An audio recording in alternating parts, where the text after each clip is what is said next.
평창 동계올림픽 개막이 어느새 이틀 앞으로 다가왔습니다.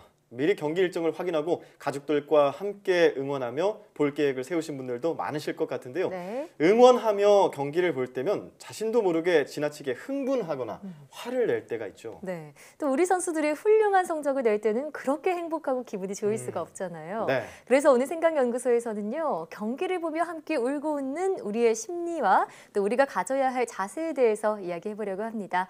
연세대학교 심리학과 이동기 교수와 함께합니다. 어서 오세요. 네, 안녕하세요. 네, 제가 너무 평창 동계올림픽을 앞두고 뭔가 경기에 대한 기대가 되고 있는데 네. 교수님은 좀 어떤 경기들 좀 저는 특히 쇼트트랙이죠. 아, 우리나라가 쇼트트랙. 강세잖아요. 네, 맞아요. 잘할 거라고 믿고 있고요. 네. 또 이상화 선수 같은 경우도 스피드스케이팅 같은 거 정말 선전해 주기를 바라고 있습니다. 네. 네. 저도 이번에 어렵사리 출전 기회를 얻게 된 스피드스케이팅의 노선영 선수 있죠. 아, 네, 그렇죠. 개인적으로 네. 정말 응원하고 있거든요. 예, 네. 이번 평창 동계올림픽은 우리나라에서 개최돼서 그런지 여러 종목들에 많이 이렇게 눈길이 가는데 네. 스켈레톤, 컬링, 또 맞아요. 아이스하키도 이번에 또 그 여자 통합으로 단일팀이 됐잖아요. 네네네. 그런 것들로 봤을 때는 뭐 여러 가지 이야기거리들이 있을 것 같습니다. 네, 그렇습니다. 네. 그런데 이 올림픽이 국가 대항전 형식으로 치러지다 보니까 아무래도 우리나라를 응원하게 되잖아요. 네, 그렇죠. 근데 뭐 잘 풀리면은 속이 시원한데 그렇지 않을 경우에는 막 고구마 한 100개 먹은 것처럼 답답할 때가 있어요. 그렇죠. 네, 이렇게 경기를 볼 때 우리가 좀 어떤 변화가 생기는지 알 수 있을까요? 대개 경우는 그 경기 보는 것 자체에서 아마 어떤 대리 만족 같은 걸 느끼는 것 같아요. 대리만족이요. 그렇죠. 뭔가 선수들이 잘하면 기분이 좋아지고 네. 아닌 경우는 아까 말씀하신 것처럼 정말 답답해질 수도 있고 그렇잖아요. 이 대리만족이라는 것 자체가 뭔가 일이 잘 안 풀리게 되면 그거에 대해서 뭔가 다른 데서 좀 대체적인 어떤 욕구를 충족하고 싶어하는 거잖아요. 그러니까 스트레스 받고 답답한 일이 생길 때 뭔가 일소해 줄 수 있는 거. 그러니까 우리 선수가 잘하면 스트레스가 쫙 풀리게 되는 맞아요. 그런 경험을 하잖아요. 그래서 사람들이 이제 그래서 주말 드라마라든지 스포츠라든지 또는 어떤 경우에는 그 오디션 프로 같은 것도 되게 좋아해요. 네. 예. 뭔가 그 자기가 응원하는 사람이 잘하고 올라가면 네. 기분 좋아지잖아요. 네. 무엇보다 이제 대리만족의 가장 큰 예 중에 하나는 한국인들이 부모가 자식을 자기의 분신으로 생각하잖아요. 자식이 성공하면 내가 성공한 것 같은 그런 게 그러니까 상당히 대리만족하는 그런 게 흔한 것 같아요. 네. 대리만족이다. 그러면 네. 이런 대리만족이라는 거, 왜 우리는 이렇게 대리만족, 대리 경험을 하는 걸까요? 글쎄 이게 아무래도 사람들은 뭔가 기본적으로 사람들은 뭔가 좋은 일이 생기면 기분이 좋아지잖아요. 네. 근데 사람들은 이제 사회적인 존재이기 때문에 나뿐만 아니라 다른 사람한테도 뭔가 일이 잘 풀리고 좋은 거를 보면 좋아하는 그런 특성들이 있어요. 네. 그래서 이제 이거를 저희가 이제 집단 자존감이라는 그런 용어로 얘기를 하는데요. 네. 네. 그러니까 자신이 속한 집단이 상대 집단보다 훨씬 더 우월한 어떤 성과를 냈을 때 기분이 좋아지는 그런 현상인 거죠. 이게 사람들 간에 뭔가 서로 비교하는 사회 비교 현상이 있긴 한데 이거를 집단 간에 비교되는 걸로 이렇게 전환되는 그런 과정으로 볼 수 있는데 네. 우리는 개인으로서 나도 있지만 가족 구성원이기도 하고 뭐 직장의 조직원이기도 하고 한편으로 한 나라의 국민이기도 하잖아요. 네. 여러 가지의 나가 존재하고 있다고 볼 수 있겠죠. 네. 네. 집단 자존감 때문이다 이런 말씀 해주셨는데요. 그러면 우리가 유독 경기를 관람할 때 어떤 집단 자존감 때문에 나타날 수 있는 현상들이 있을지 화면으로 함께 살펴보겠습니다. 자, 경기를 관람하는 우리의 태도, 국민적인 응원 열풍. 지금 빨간색 옷을 입고 막 뭔가 흔들고 있는 사람들 붉은 모습을 악마. 보니까 네, 그렇죠. 붉은 악마 같네요. 붉은 악마 하면은 2002년이 딱 생각났는데 저도 그때 예. 초등학생 때였는데 아, 그랬어요? 네, 태극기 들고 나가서 막 거리로 응원했던 기억이 나요. 저는 군대에서 삽질하고 있었는데. 이렇게 말하면 나이 차이가 좀 생길 수 있죠. 그러셨구나. 네. 네. 예. 그 이후로도 또 올림픽, 뭐 월드컵 이럴 때마다 국민적으로 되게 열광적으로 응원하는 그런 문화가 생겨나곤 했었죠. 그렇죠. 자발적으로 사람들이 나와서 정말 응원하고 네. 대단했었죠.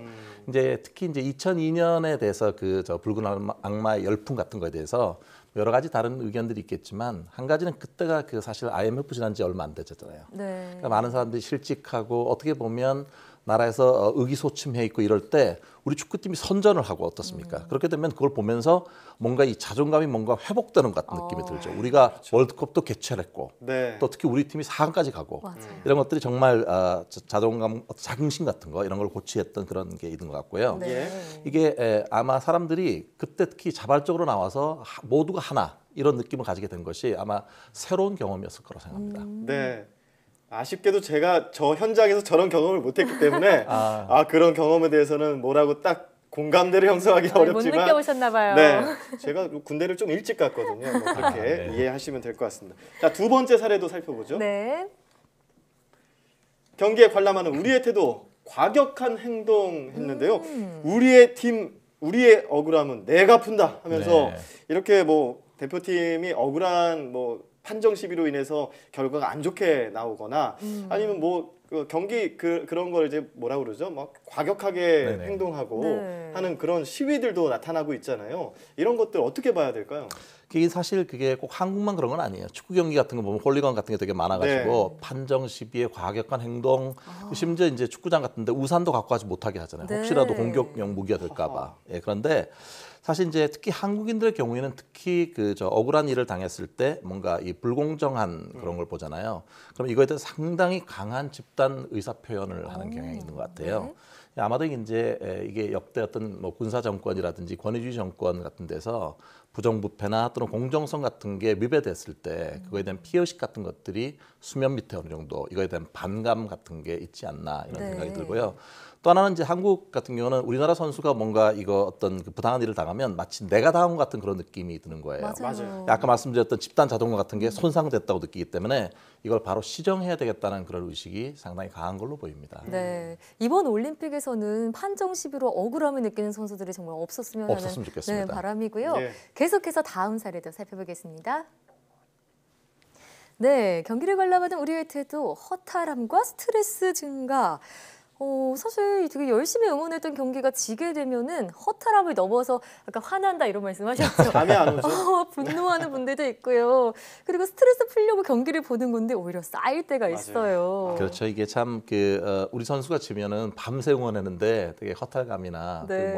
뭐 화를 내는 분들도 상당히 많은데 이런 얘기 하잖아요. 뭐 네. 진 경기 안 본 사람들이 승리자라고 그런 이야기 하잖아요. 네. 아까도 잠깐 말씀드렸지만 한국 팀하고 그다음에 개개인의 자신이 이거를 독립의식을 느끼는 것 같아요. 이걸 심리학에서는 이제 동일시라든지 또는 동일화 현상이라고 얘기를 하는데요. 네. 그러니까 특정한 어떤 타인이나 특정 집단이 자신을 대신한다라고 생각하는 그런 건데 사실 이건 꼭 스포츠에만 국한된 것 같지는 않아요. 여러분 그러면요? 아시겠지만 네. 대통령 선거했는데 본인이 지지한 후보가 당선이 안 되고 어떻습니까? 다음 날 허탈하고 심지어 네. 화를 내는 분들도 많잖아요. 맞습니다. 이런 어떤 동일시 현상 이런 것들이 많이 나타나는 것 같아요. 네.